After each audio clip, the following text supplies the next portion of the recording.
So to start out, I have some curiosity about John. You and I have crossed paths a number of times, but it's been a few years since I've seen you, and I'm curious about what you've been up to, and especially as it relates to, you know, advancing the design industry.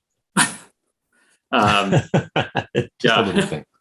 Good to see you again, Jesse, and thanks for including me, everybody. I suppose I can share a little bit about what I've been up to. I'll call it like maybe a 2-minute or 3-minute sort of up-to-date bio, and then Jesse, I'd love to hear from you on the same. I will say I messaged, I think, Jack in the background that I might be out of my league here because I didn't really understand anything that was going on in the last session.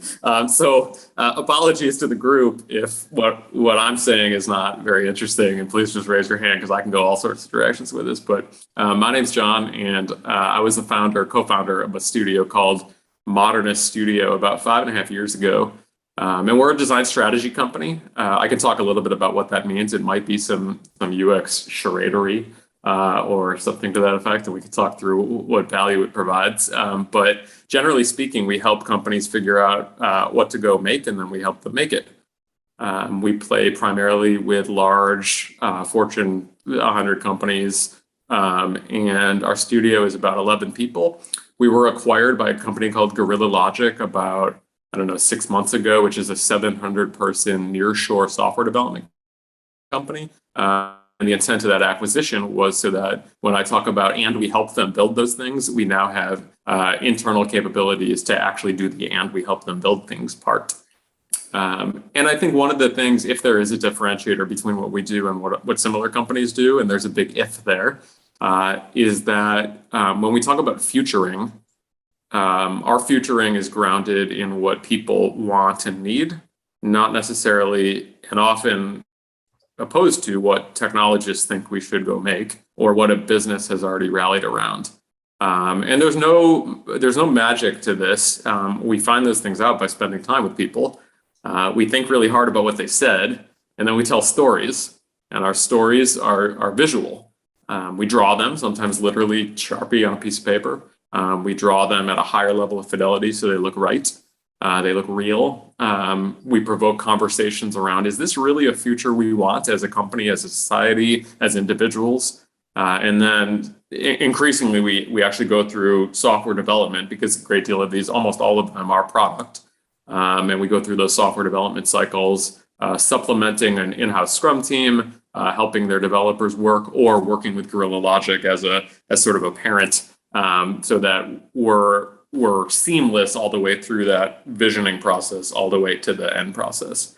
And I would say just a last bit of that, one of the things that I've learned, and I think if we want to talk about sense making or meaning making, that I think is unique in the context of a corporation and is different than in the context of academia, is the sense we are making, the knowledge we're producing is subjective to the boundaries of the company. And so the company exists for a variety of reasons, most of which are to make money. And then within that, a variety of cultural and DNA-driven aspects. And so when we look at data we've gathered from the world, we make sense of it in that context. And the way we do that is by bringing our clients along with us. So increasingly, they're in our studio, either virtually during COVID or, again, physically now. They're moving the little Post-it notes around. They're drawing on the whiteboard. And we're teaching them. And so that idea of a separation between academia and the corporate world is true in a very sort of strong academic sense, in a thoughtfulness sense, in a knowledge production sense for knowledge's sake. But it's increasingly, at least for us, less true in a pragmatic sense.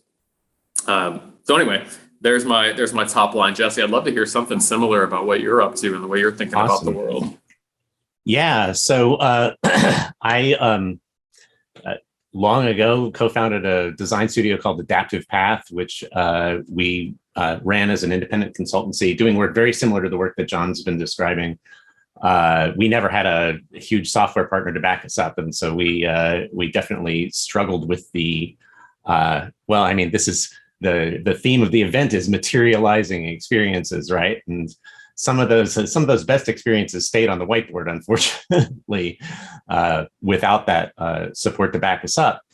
And so we were looking to make a bigger impact in the world than we were able to make as a 50-person design studio, which was why we accepted the offer in 2014 to be absorbed into Capital One as part of their effort to seed their design culture with some healthy design practices. And again, especially sort of the cultural practices. And so I became very involved in, at that point, driving the design culture across Capital One, which is a giant bank here in the United States, millions and millions of customers, and a very disorganized design approach when we stepped in, and they asked us to give some order and make some sense of it, and help them take 150 people scattered throughout the company and bring them together into a cohesive team that we eventually was around 500 people when I left the company just a couple of years ago.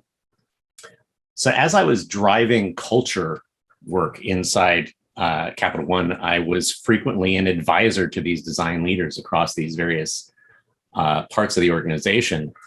And I started getting really interested in what I describe as leadership as a design problem.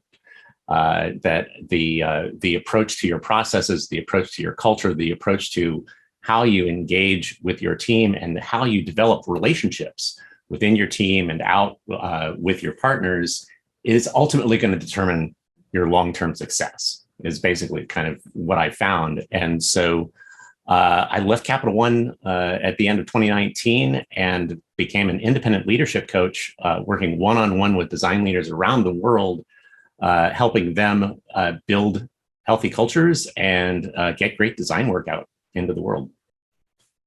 That's awesome. Has it been a good move? Are you happy with the move? It's been a great move. So, I mean, for me, it's been always about trying to figure out, where are the leverage points where we can really, in the last session, they talked about, how do we inspire leaders to create change within their organizations? And I was very fortunate that in the early years of UX, and John, I know you were around for this as well.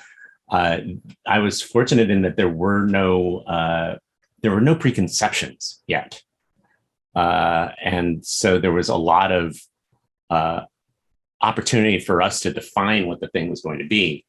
Now, here we are 20 years later, it's had some momentum in the marketplace. Other people have started to get their own ideas about what this thing is going to be. And now there's a whole different conversation that we have to disentangle these things and make sense of these things and to continue to try to do good in the world.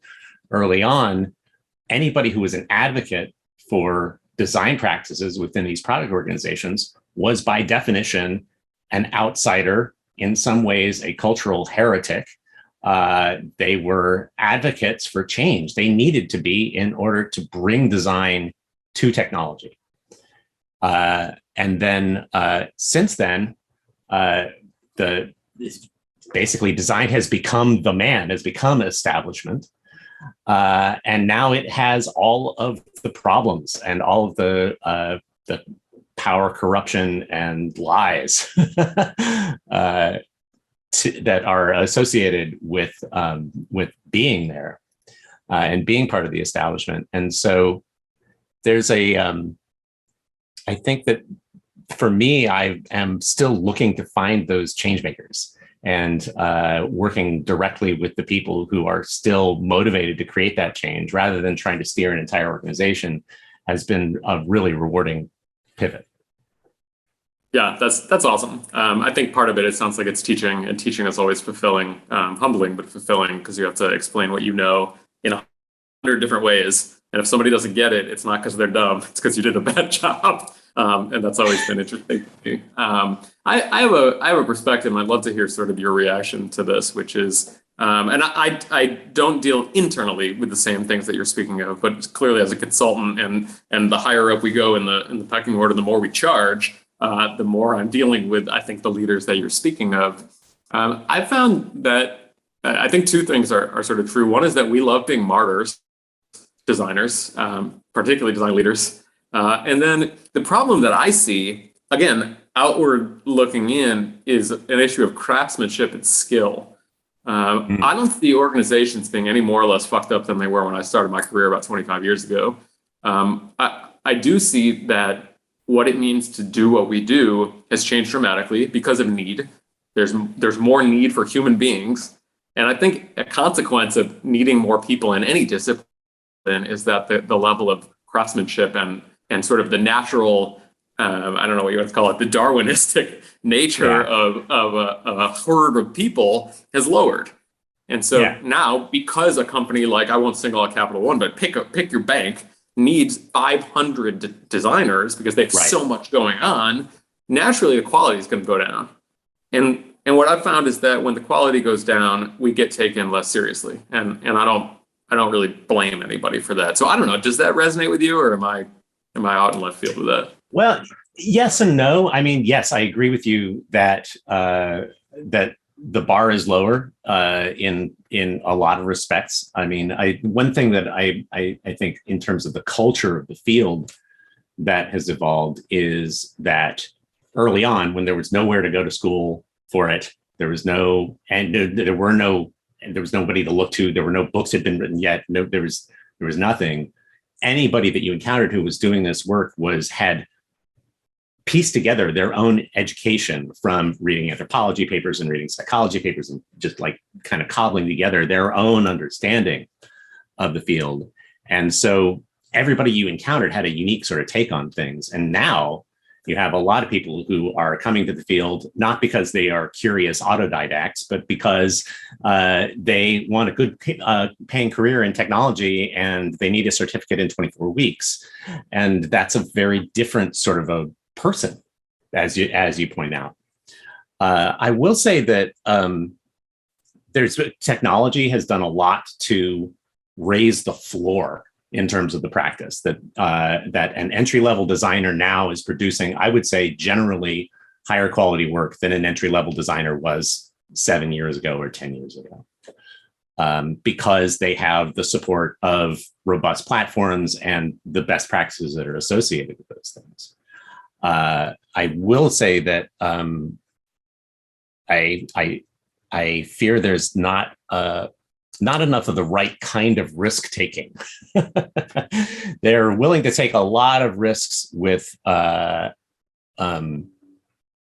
user psychology and trauma and creating harm in the world. Not necessarily willing to take a lot of risks around design orthodoxy. And so that's the thing. When you talk about a lowering of the quality bar, I think that has to do with fewer designers who are willing to take interesting risks creatively in their work. And again, not the stupid risks that hurt people, but the risks that lead to the growth and the evolution of the work creatively. Yeah, I would agree with that a lot. I think the notion of risk taking is one of, first, you sort of have to know the rules and be good at them and have an expertise in them to break them. And then once you get there, then you have to want to break them and have the wherewithal, I think the bravery, and then a supportive team to do it.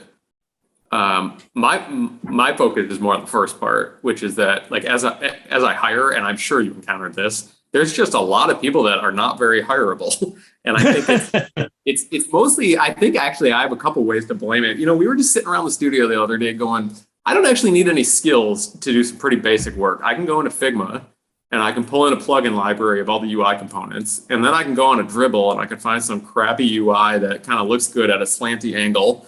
And then I can go onto some clip art site and get myself a whole bunch of illustrations of people doing this. And then I can kind of cobble it together as like a mini curator, and it will pass for deliverable A for the product organization, and that kind of sucks. And so that by definition says you're not taking any risks, because you're not making anything, you're just accumulating things.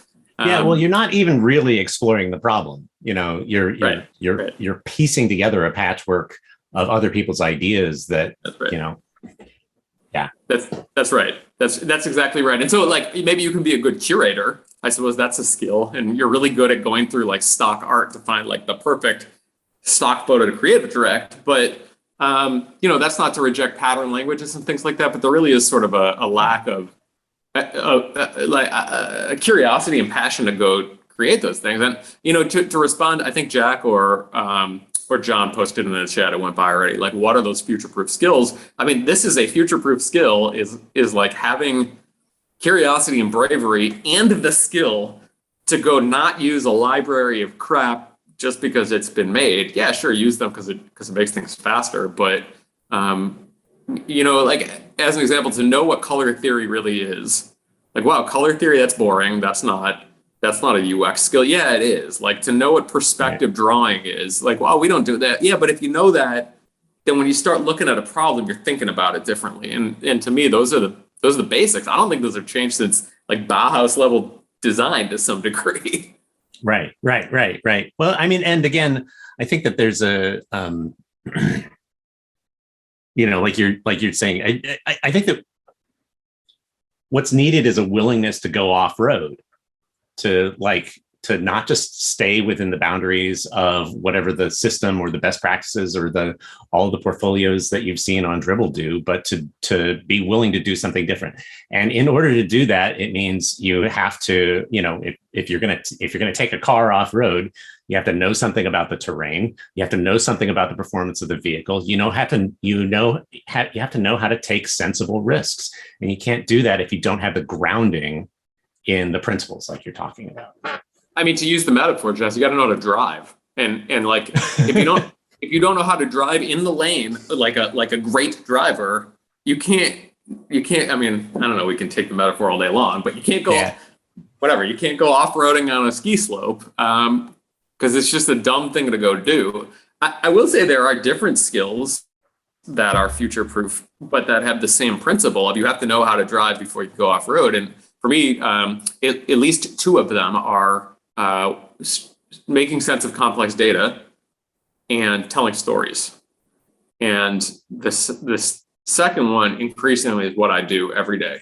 I do it with my teams to get them excited. I do it with my clients to get them excited. I do it to provoke the business to think differently about what it is they're making. It's not just like, hey, I'm super smart and look at my sketching skills. It's like, I have to bring this thing to life. I got to be charismatic. I got to be on like a teacher. I got to believe in what I'm saying. And there's risk taking in there too. I think a lot of designers out of university, the last thing they want to do is stand in front of somebody and like try to talk to them and look them in the eye and have a conversation. So I don't know.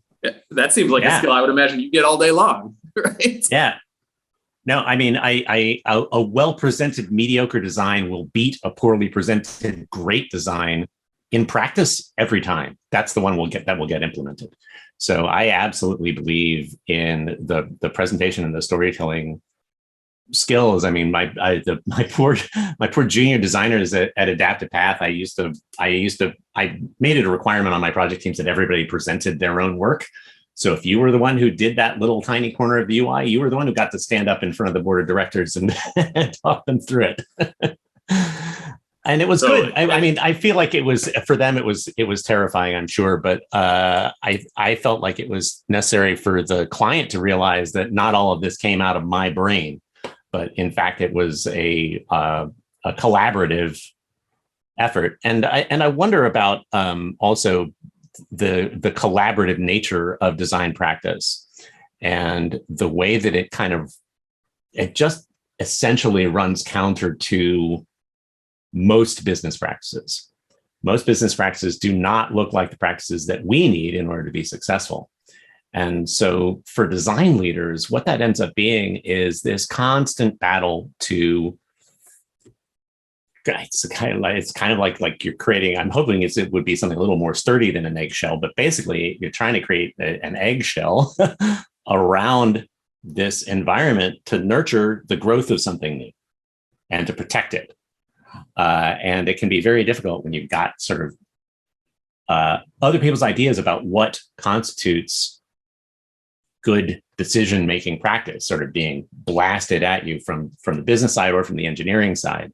And I'm curious about how that has played out for you in your consulting work as you find yourself sitting between kind of the business strategy side and the technology implementation side and dealing with other people's ideas about what's the best way to approach doing anything. Yeah, right. I mean, the egg, man, we're on the metaphors today. The egg metaphor, or the protecting the egg, I think has such a flip side to it, which is somehow as a design leader, you have Sunny to side give up. oh Lord, poached, stolen. Somehow we have to give our designers room. We have to protect them from the bullshit so that they can go do design work. And at the same time, if it's this protected thing, then it's special. And it's us. Like, you can't have that. You're a developer. You're a product owner. What we do is not for you. It's better or special. What I have found though is, and this is a playbook right out of Adaptive Path, Frog, IDEO from my university. If you do the design work with the client, all of that goes away. It doesn't mean that they're a designer, but they're in the room. Maybe they're the puppeteer moving my hands to a point, right? I let them kind of direct me and creative direct me because I can draw and they can't or whatever. But it's not this unveiling. We don't come back after 4 weeks and go like, ta-da, look what we made. Right. Take it or leave it, like a Paul Rand, right? You can have your logo and you get one.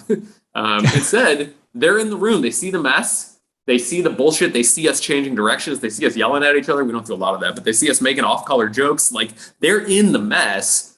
And I think that requires a level of storytelling too, of comfort around how this mess is okay. You're going to be okay. We're going to get to the end of this process. Trust me, I'm a sage. I'm a helpful guide.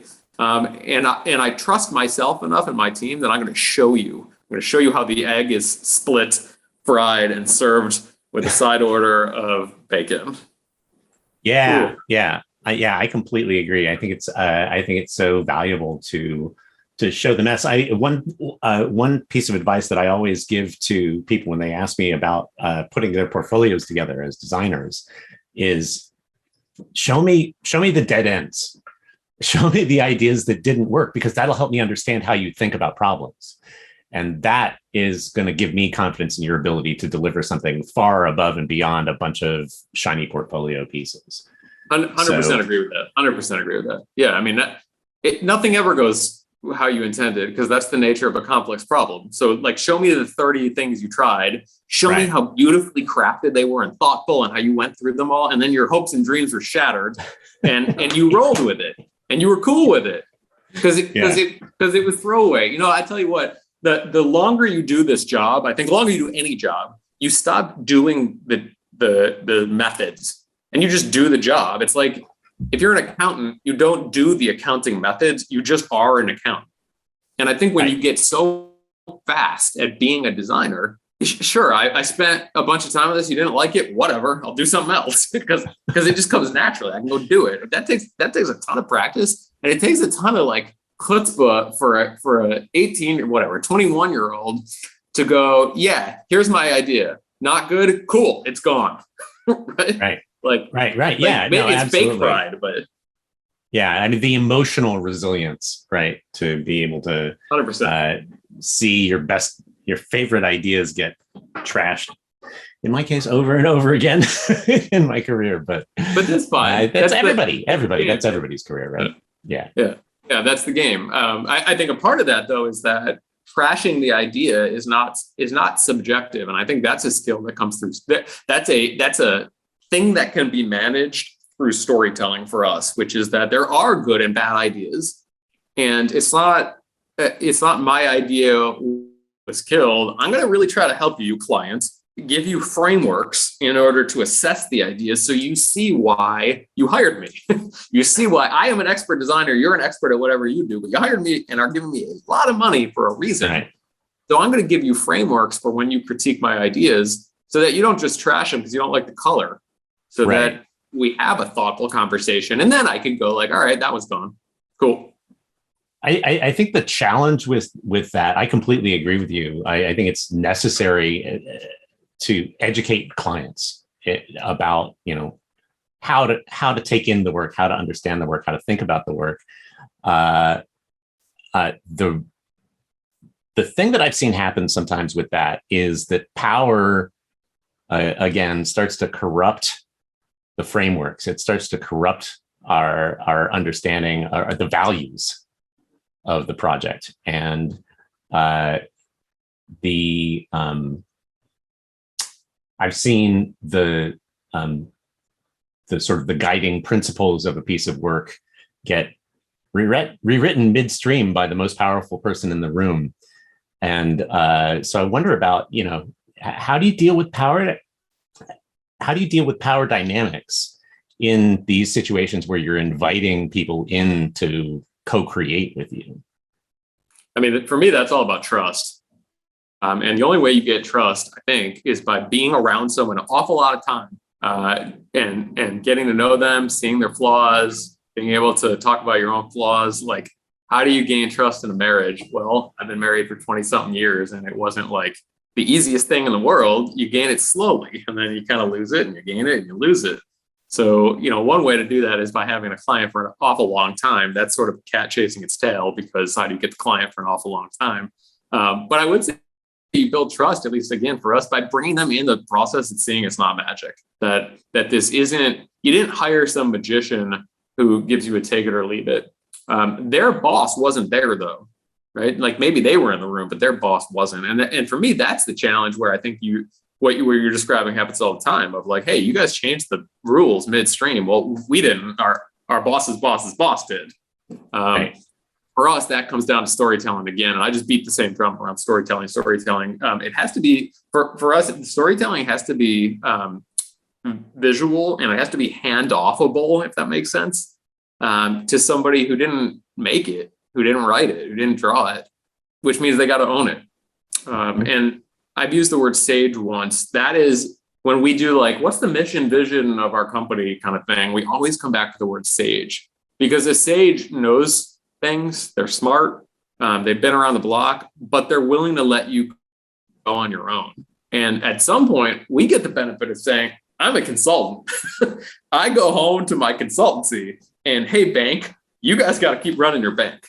And I don't know if you want to call that cut and run, but that's a big part of saging, I think. Well, I mean, I always thought of it as teaching them to fish. And at some point, you got to stop fishing for them, right? And you got to let them fish. You mentioned, the trust and relationships and marriage. And I was thinking about parenting, actually, and the ways in which you,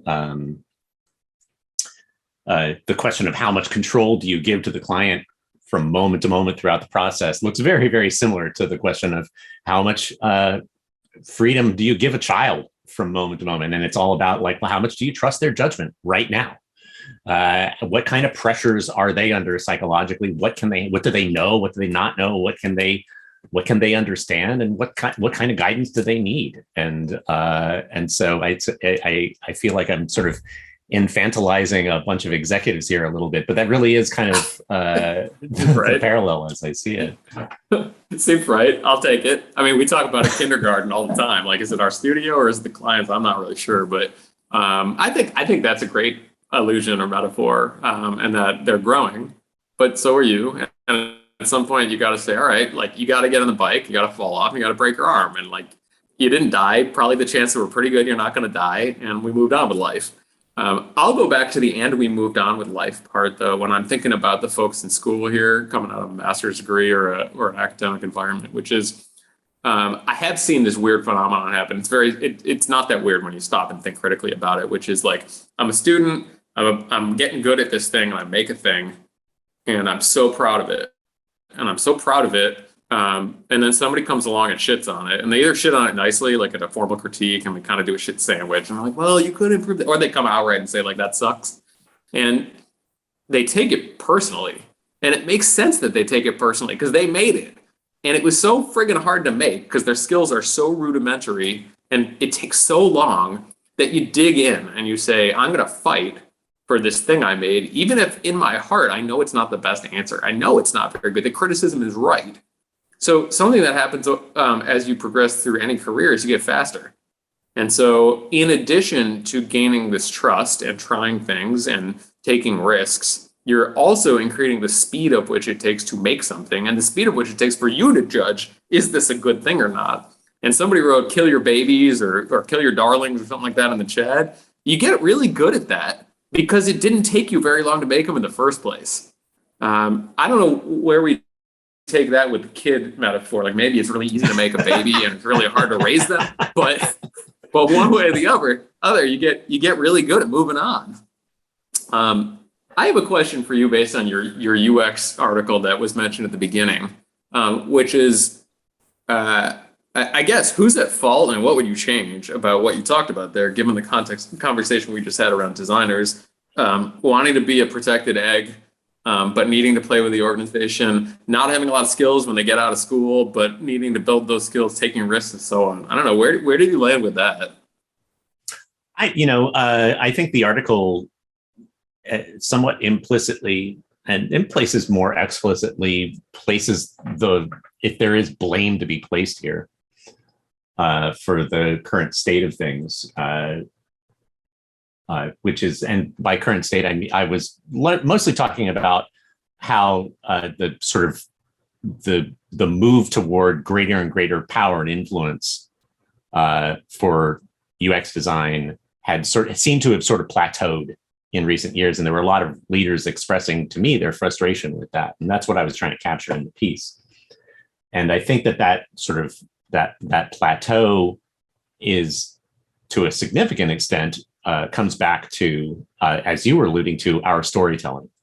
That in terms of being able to advance what, the positive values of design, the values of inclusion, the values of, humanism, that those values did not make a convincing enough case on their own for us to have more power. And that other arguments, particularly engineering-oriented arguments around efficiency and delivery, ended up taking precedent. And as a result, you have a lot of these organizations where design has been framed as a production function rather than as a strategic function. And the value that they're getting out of design is greatly reduced. And in fact, these are the places that actually are perfectly comfortable hiring some of those, Figma dribble paste-up artists as designers, because that's the level of design thinking that they are actually comfortable with. They don't want to be challenged. They want to play it safe. Businesses generally want to play it safe. Design, when it is doing its job well, is making safe people uncomfortable, and making the case to continue to be there, making those people uncomfortable on an ongoing basis is a hard job, but that is the job of design leaders. Has been for the last little while and continues to be. Yeah, no argument, and I would build on top of that. I'll give you an example. We have a longstanding client who has a internal design UX, whatever you want to call it, organization. And when we looked at her org chart recently, I'm going to mess up the numbers, but more or less, he has like 3 accessibility people and like 2 copywriter-ish people, UX copywriting, and like 4 researchers, and like maybe 1 inclusion ethics person, and that's the team. And I'm going, well, how are you going to get any influence and pull and respect in your organization if you don't have any designers? It was very confusing to me how and very normal for the organization and similar to other organizations I've seen. It was very confusing to me to say you expect to be taken seriously strategically, but you can't execute tactically. And so you don't get one without the other. The challenge of that is if only you embrace the tactics, you end up as a production artist, and you end up subservient to the sprint, to the scrum. We only have 2 weeks. Okay, fine. Then you get dribble paste number 4. So I think the balance there kind of comes down on the leader making organizational decisions and going, push comes to shove, I got a resource. I can hire an accessibility expert, or I can hire somebody who calls themselves an interaction designer. What do I pick? And I certainly have my preferences, but I don't think there's a right and wrong answer to that. I do think that then what falls out of that is your ability to execute and to influence, and therefore to like put a good or bad taste in somebody else's mouth who evaluates you. Yeah, absolutely. And so much of it, I think, comes back to, as you were talking about, trust and the relationships that you're building, and ultimately, are you able to get somebody to take their eyes off the metrics for a second and engage in a trusting relationship with you as a creative partner? And those kinds of relationships with our business partners that's a big part of the coaching work that I do, is helping design leaders build those relationships, again, with their peers, with the people above them in the hierarchy, as well as within their teams, because I just feel like, again, otherwise the work stays on the whiteboard. Totally. Otherwise the work stays on the whiteboard. I'm scrolling through the chat a little bit, and John, I have a love-hate with, you mentioned the HCI schools of thought and the Association for Computing Machinery being at sort of like, I don't know if you want to call it causality for some of these problems. And I have a love-hate with that. I think that if you go to Chi or you go to SIGGRAPH or whatever, you see a lot of really smart people working on stuff that nobody gives a shit about, that maybe 30 years later actually influences what we're doing as a world. So that's cool. Bill Buxton talks a lot about how there's basically a 30-year lag between somebody doing AI research or heads-up display research or whatever, and it coming into a consumer product. And is that 30 years worth it for us to think about? On the other hand, maybe I'm just defensive on this, but I studied HCI in my graduate degree and paired with design in my undergraduate degree 20-something years ago. That really built the ethos upon which I see the world. And I do see a level of pragmatism. I mean, maybe I'm talking out of both sides of my mouth here, but I see a level of pragmatism that has to come with our solutions if we're shipping software. If we're in the luxury of doing these like dystopic, discursive design futures, and we do those sometimes, and we don't have to worry about paying the bills, then yeah, let's reject the realities of like usable software. But we want to be taken seriously. Yeah, you got to have the future, and you also have to ship software that people can use.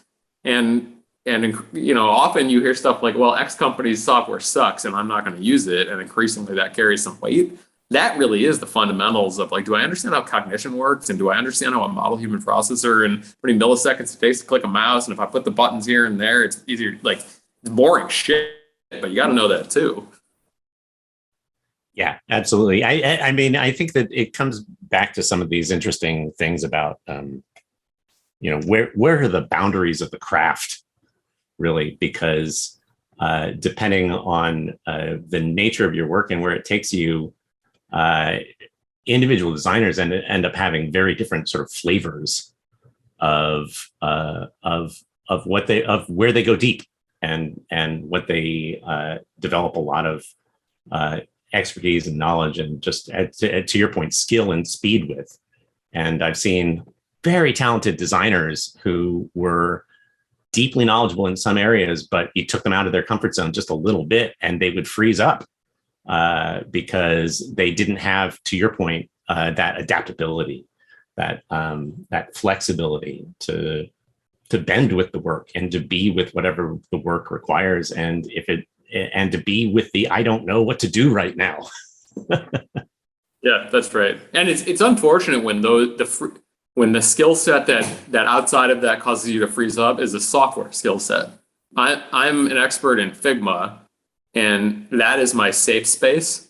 Like that is not future proof. Sorry, man. But in 3 years, when Adobe buys Figma or whatever, when Figma buys Adobe and the cultures screw up, like that skill is gone. That's not a design skill. That's an execution skill. And if you're betting the farm on the ability to make an ad perspective comp that doesn't make any sense on a screen like this, and your team loves it because they look so cool, that's not a future-proof skill by any means. I think you're right on though. It's about craft. For me, it always comes back to craft. It's like you want to be taken seriously as an organization, you got to have a team that understands their craft. Want to be taken seriously as a designer hitting the job market, you got to understand your craft. The difference is the craft. There are some fundamentals that I don't think change, but the craft of what has changed a great deal. I think what you guys were doing at Adaptive Path really defined a craft of user experience. I think there's a Venn overlap, but not the same, of a craft of futuring, of a craft of working in a large corporation, of a craft of being a consultant, and all of those things kind of depend on where your thrust is going, where your trajectory is going. And John, that's that's a great point to open things up, if it feels like a good point to you two. Sure. Please, will you tell me first what your issue with ACM is? Not to say that I don't have the same issue. I'm just curious. Well, I agree with you that there's a lot of pragmatics in there, and there's, the philosophical roots of HCI, they go quite deep into pragmatism. And I've always quite enjoyed that, McCarthy, Wright, and Peirce and all that lot.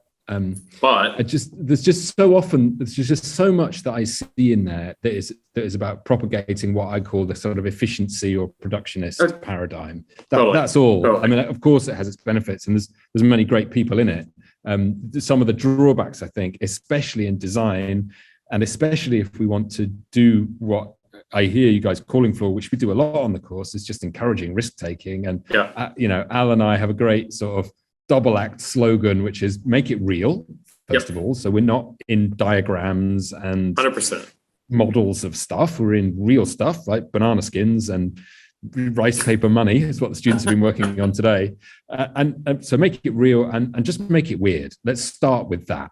And if necessary, we can funnel towards the pragmatic and the applied and the saleable and the marketable. But certainly if you're at a university and you're doing a master's degree, you should be able to do that. And in fact, now's the space to do it. And quite often we're saying, okay, if you don't need a master's degree to know Figma or Sketch, or there's 50,000 teenagers on YouTube to teach you that. So we don't spend much time on that kind of thing. But I really enjoyed that conversation. It was great. And I really like the sort of relaxed tone of it as well. Thank you. Al, should we hand over to you to moderate a bit of Q&A? Sure. So I have a question from one of our students, Path, and I've just popped it in the chat again. How do you account for unintended consequences whilst building experiences? And he gives an example, which is, for example, Instagram creating a social validation system when they actually meant to build a photo sharing software.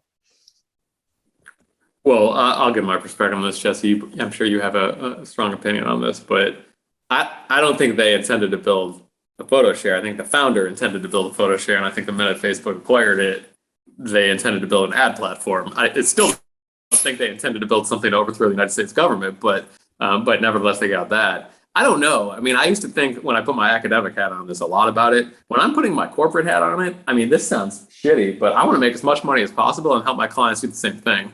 The fact that it is good for the world on a unique user level is implicit because it's design work. On a broad scale, I have no idea.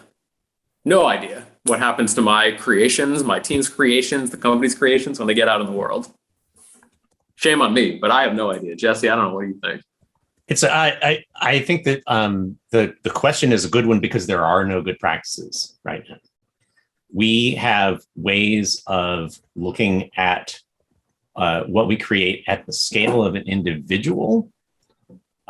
We even, in some cases, are able to account for the behavior of very small groups of maybe half a dozen people.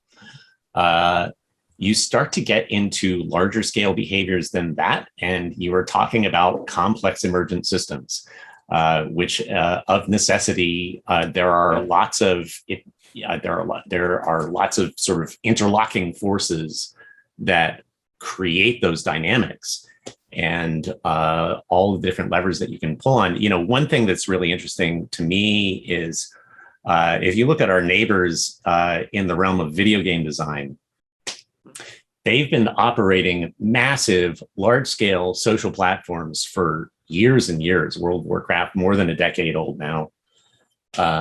And they have dealt with every conceivable kind of abusive behavior that you can imagine in the context of those platforms. They did not try to architect the whole thing right up front. What it takes is, it's not architecture, it's gardening, right? It takes, to throw yet another metaphor onto the pile, it takes the tending and the maintenance and the cultivation of a healthy culture and a healthy dynamic. And a lot of those come back to design decisions. And a lot of those come back to the choices that we make in and the ways and understanding the small ways that those influence people, but then looking at the ways that that gets amplified through the behavior of a large group of people. We don't have good processes for doing it up front, where some people have better processes for doing it after the fact. I think the whole thing needs a much more robust look from a methodological perspective. You know, I always wonder if this was I use accounting because I think it's the silliest profession that is required for the world to work. If this was an accounting talk and all you guys were graduating from an accounting program, are they having the same conversation about, oh man, our gap analyses are just causing the destruction of the world and we need to be more careful, and what are the unintended consequences of these audit things we're learning? And like, I don't know where I go with that thought, except to say, like, are we full of shit? Like, we're just, are we any different than any other discipline that impacts the world by doing the things they do? That's an interesting. That wasn't question. Rhetorical. I'm actually curious. Yeah, no. I was actually considering answering it. I don't want to fall into that specialness trap that you talked about, of us feeling like that design occupies a unique place, because I absolutely think of design as being fundamentally industrial in nature. That said, we are in a position of influence that is different from the influence that an accountant might have on the lives of the people who use what we make.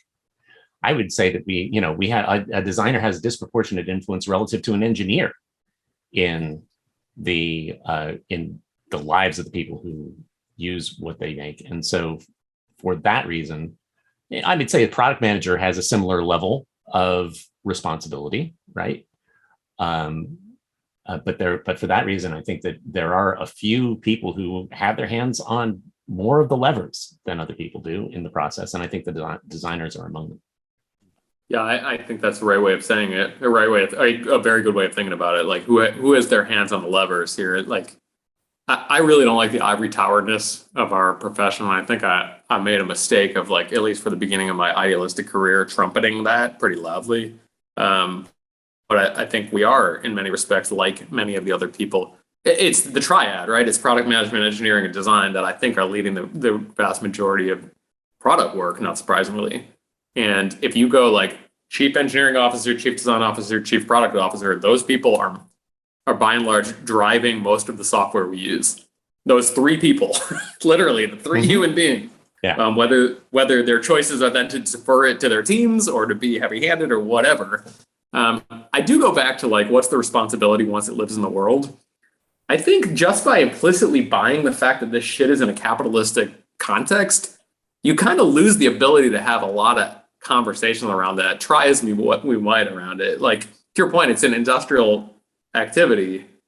And I'm not trying to say, like, oh, woe is me, we should just give up, except to say, like, think about the context in which to have those discussions. And what can you expect having that conversation in government where, yeah, there's money involved, but it's supposed to be a service industry and lose money versus capitalism where it's supposed to be a capitalistic structure and make money. Right. We've got a great question here from Lara, another one of our students. And I guess if it can, because it refers to the article that we mentioned earlier on, Jesse, your article. And her point is that she remembers reading criticisms of the article at the time, saying that for minorities, it was always the same. Nothing has changed, that there wasn't a beautiful past of UX. It's always been the way that you describe. What are your thoughts on that? Well, I mean, there's no denying that the minority experience within the field is very, very different from the experience of people who look like me. There's no question about that. I was reflecting less on UX's past than I was, because UX's past was not a beautiful past. It was an ugly, brutal mess. Let's be clear. And for me, what I wanted to capture with the article was less that than why has UX's prospects for its future changed? And what has happened to the optimism of UX leaders? And I think that people are absolutely right to point out that minorities in the field have never shared that same level of optimism, because, at least in part, because they've been locked out of those leadership roles and those leadership level conversations, but also because there are a myriad of other genuine problems within the field that disproportionately affect both minorities within the field as well as user groups that are that if you've got user groups who are very, very different from your design teams and you don't have good practice or bridging those gaps, you are going to create trauma, period.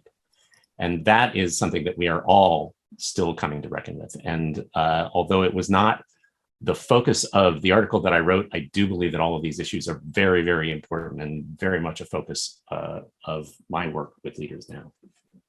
Thank you. Yeah, thanks. Al, this feels like a good time to maybe round off the hour. John, Jesse, big thanks to you two. Apologies for the lack of a preamble at the start. But you guys went straight in without too much hesitation. I thought it was quite a fascinating contrast to the previous conversation in a way, and it was really applied, and the kind of richness and depth of your respective experiences as design practitioners in the industry that most of us are teachers and practitioners, and the students are. Not all, but a large proportion driven by the desire to move into design industry and be designers working in the kind of companies that you're talking about and you've got so much experience in. So just thanks so much for sharing that with us. It's very rare that we get to speak to people with so much to offer, and as far as I'm concerned, Adaptive Path more or less invented UX as a design discipline. Not true. Don't go around saying that. Okay. Don't say that, please. Thank you, though. I appreciate it. Thanks very much for your time this afternoon. We really appreciate it.